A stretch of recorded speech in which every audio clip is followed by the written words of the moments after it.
was leaving the Commonwealth, much to the surprise of the Foreign Office and the Commonwealth itself. The Gambian government says that it doesn't want to be part of a neo-colonial institution, but given their dubious record on human rights, some ask where they were seemingly welcome as a member of the club before today. If the Commonwealth is a club, what are the rules and why would anyone want to be a member? There's some flash photography in Zoe Conway's report. We hold our breath here in the islands of Fiji as Her Majesty steps ashore. When the Queen arrived in Fiji in 1953, she may have been struck by some cultural differences.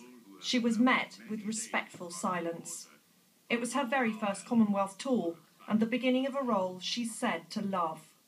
Because our sovereign is a woman, she is to be honoured first by women, especially in this old and treasured custom of ours, the placing of a whale tooth upon our sacred canoe. For decades, the Commonwealth has been trying to show that it's more than a collection of former colonial powers. In March, the Queen signed its charter, which has respect for human rights and democracy at its core. I hope the carefully chosen words of the charter will reinvigorate efforts already begun to make the Commonwealth fit and agile for the years ahead. Gambia's President Jameh, or His Excellency Sheikh Professor Dr. President, as he likes to be called, says he left the Commonwealth because he doesn't want to be lectured about human rights by the neo-colonial West. It's not obvious they'll miss him very much. He thinks homosexuality is one of the 3 biggest threats to human existence, and prayer beads and sceptre in hand, he's offered to cure AIDS by boiling herbs.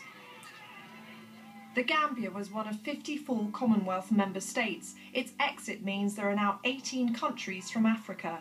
Roughly 1 in 3 people in the world belong to the Commonwealth, so it's a club with 2 billion people.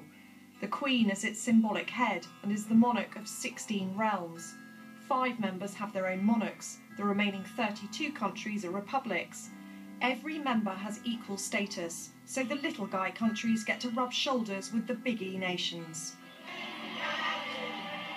President Mugabe took Zimbabwe out of the Commonwealth Club 10 years ago.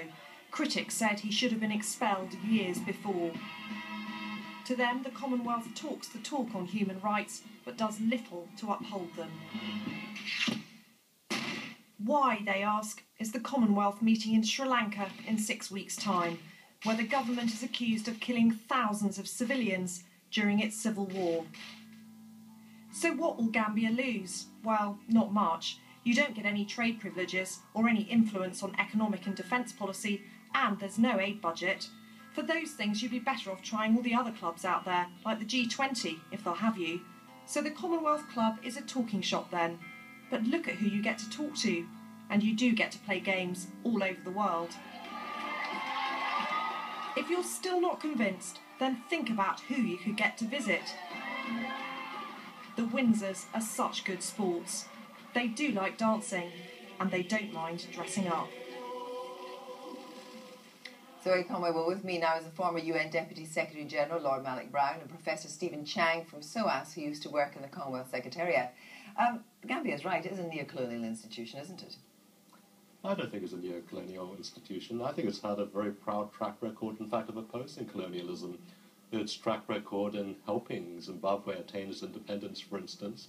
Its track record in helping South Africa attain majority rule. Those speak as events and as accomplishments in themselves. Lord Malik Brown, surely there is an umbrella under which all sorts of dubious practices shelter, you know, from the denial of AIDS to female infanticide to FGM and so forth.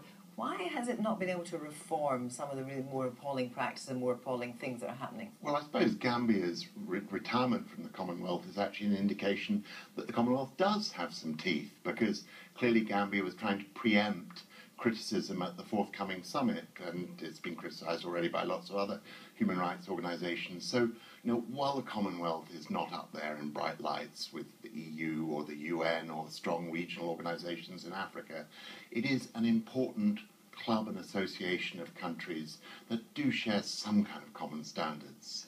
But why do you think it is that Rwanda, for example, Mozambique earlier on, but Rwanda, wants to join at this late stage, when, in fact, they're allowed in, and yet they've now got a child soldier army.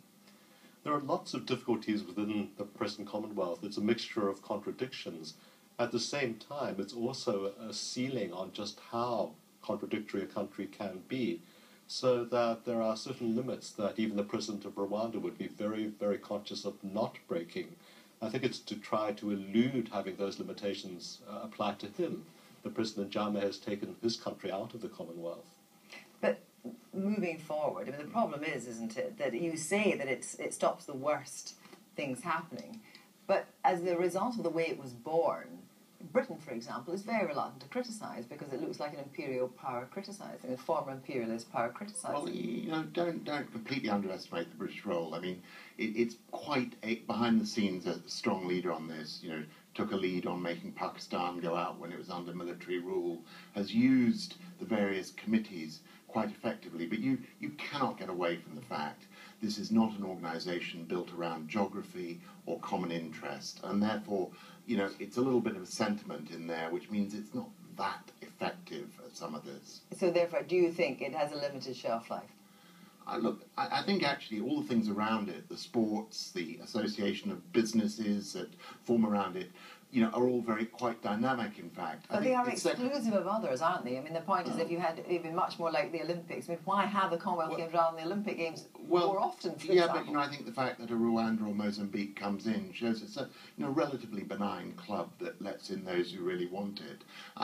It's never going to be a first-tier organisation, but I suspect it's got quite a lot of life left in it. Thank you very much indeed.